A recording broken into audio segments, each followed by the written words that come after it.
Welcome to the Love Below, you guys. I have a special treat with me today during these Corona Chronicles. I got Krista Kay.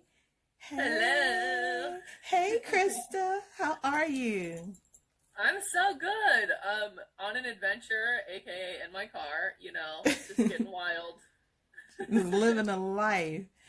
So That's right. Thank you so much for being on the Love Below, you guys. If you are unfamiliar with Krista, Krista's been in the comedy game for a while. You can't tell by her sitting in the car that she's probably the tallest chick I've ever come across.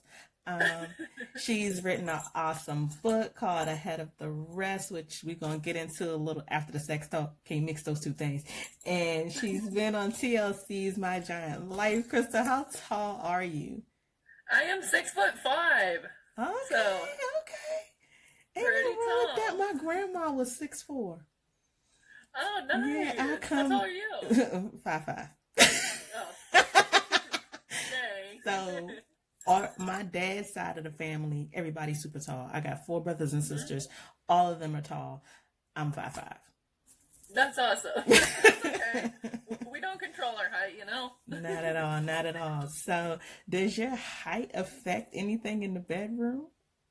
Hell yeah, it does. So, so this is kind of funny. I got this pickup line one time. This guy, I don't know, he was like maybe 5'9" or something, and he's just like, man, we couldn't 69 because I'd poke you in the neck. That's funny. Yeah. Turns out I like being poked in the neck. Hey, it feels good right there. It feels good. You know, it's a thing. I didn't know I was into it. And that would have been perfect for, I forgot, what do they call the people that have the hole right there and they got to talk with the thing? Oh, that would have worked out. That would have worked out fine. Like, hello. Oh no, where'd you go? Oh, okay. Oh, it was asking me to connect to some Wi-Fi. Yeah. That's okay. So, has there been any changes for you, do you feel, with the coronavirus and the restrictions that they've put on us now with this quarantine? Yeah, so I ended up getting quarantined in Washington State. Mm-hmm. So, but it's okay because I'm dating this guy that lives here. So, and it's going well. So that is good because if it was not going well, I couldn't even leave the state if I wanted to. So right. So, thank God. Yeah, that's a blessing because some people right now are quarantined with somebody they don't even like. Yeah, they're probably just starting to realize they don't like them. Yeah, You that know? would be hard on a lot of relationships. I'm sure people, have a lot of jokes about how many babies are going to come out of this. But I feel like on the back end, it's going to be a lot of people who are not going to be in relationships anymore.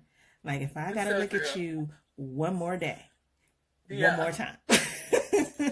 Well, yeah, and especially if, like, they're not used to seeing each other, then you realize you don't even like each other. It's like, yeah, what the heck are we doing? We don't even get along. Yeah. Right, So, most definitely. So, yeah, I've been doing that. I've been in nature a lot. I live in Las Vegas, so there's not a whole lot of trees or, like, grass around. So I've been in the mountains a lot, hiking, and doing a lot of outdoorsy stuff, which has been amazing. That's good. And, yeah, and I'm filming a lot more video, like I know. I was performing a lot in Vegas, so I kind of put, filming the sketch comedy stuff on the back burner, but now it's like, yeah, super fun. I've been filming videos, trying to figure out TikTok, which is a whole new adventure, but I have time, so why not? Right, you might as well. I watched your workout video and I was dying laughing because that was hilarious.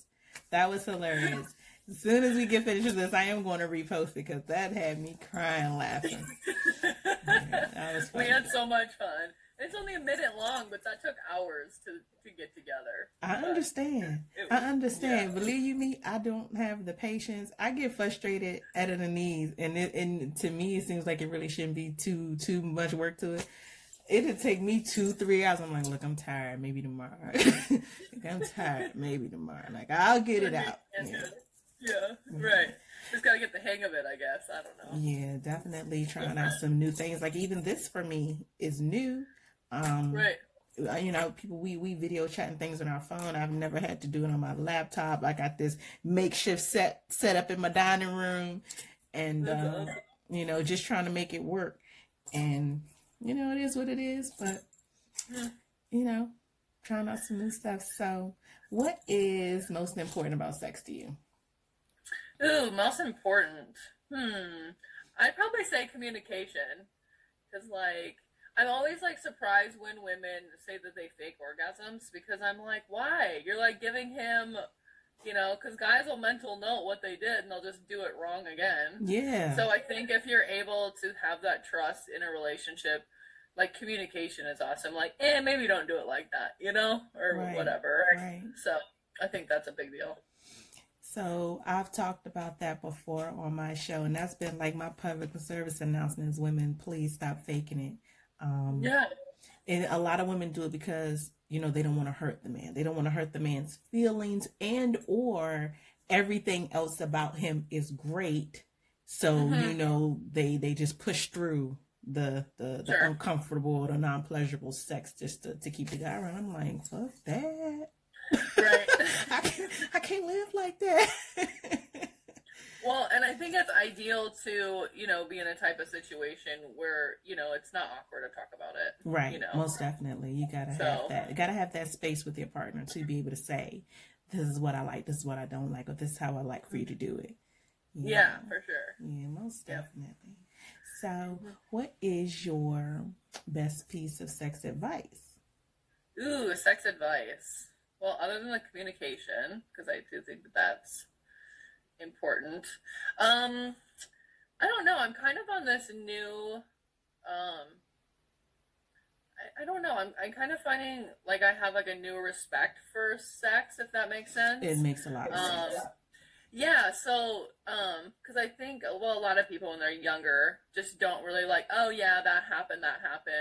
But I'm like really big on energy and energy exchanges with people and stuff. And obviously sex is the main energy exchange, you know? So, just like being a little more picky on who you're doing that stuff with, I would say.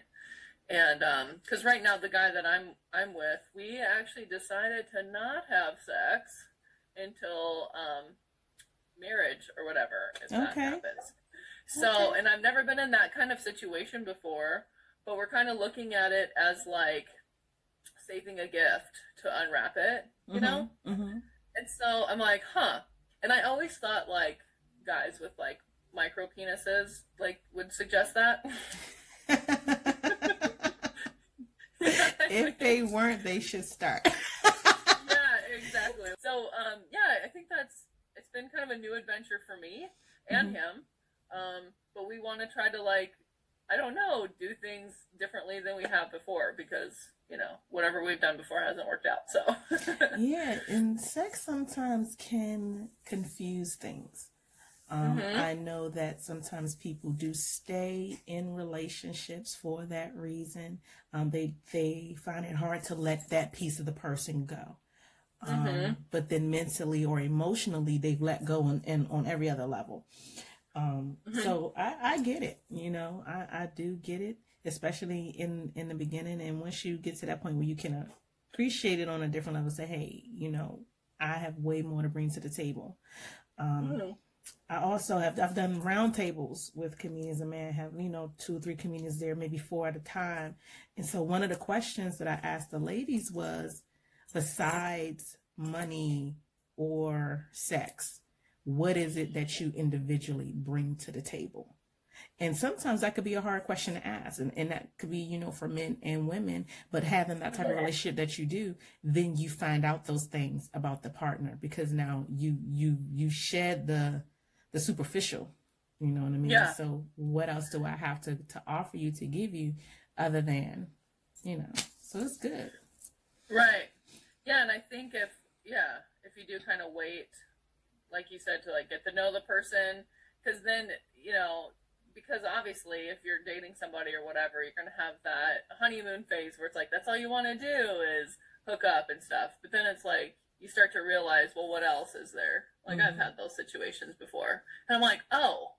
And then, yeah, the sex falls to the wayside, and then you're like, I don't even like this person. What the heck am I doing? Right. People get these blinders on. Yeah. Yeah. Good sex will shut you down. Yeah, exactly. Like, I've been there. Yeah, I've been there in my lifetime, but I'm glad that I'm a big girl now, you know, so we live and we learn, most definitely. So tell everybody, Krista, how they can follow you and catch up on these hilarious videos and all the other great things that you're doing. Sure. So all my social media, so Instagram, Twitter, Facebook, and TikTok, and YouTube, it's all Krista Kay comedy. So yeah, so Krista and then Kay and then comedy. Alrighty, and then share about your book. I was excited. I was excited when I heard about it, when I saw it. So please do share. Yeah. I think it's very, very important. Thank you. Yeah, so it's called A Head Above the Rest, and it's a children's book designed to help children kind of put up a shield against bullying and own their differences. And, you know, we all have insecurities. Mine was obviously being a head taller than everybody else. So kind of my own personal story in there. And then all the animals are, they're different animals. So the main character is a giraffe, and the other animals throughout the book kind of disclose their own insecurities. So it's just kind of to teach kids that you're not alone and we're all different, and that's the main thing that we have in common. So when you learn to love yourself, you can be a head above the rest no matter how tall you are. So that's right. Well, that's awesome. Thank you so much for being a part of my show and these Corona Chronicles. I can't wait to meet you in person. I know. Once all these things are lifted, I'm definitely going to come out to see you and catch you perform, because I heard you are hilarious. Oh, yay. Thank you so much. I'm excited. I'm excited to start traveling again. I definitely want to make it over to the East Coast, too. So, yeah. Yeah, most definitely.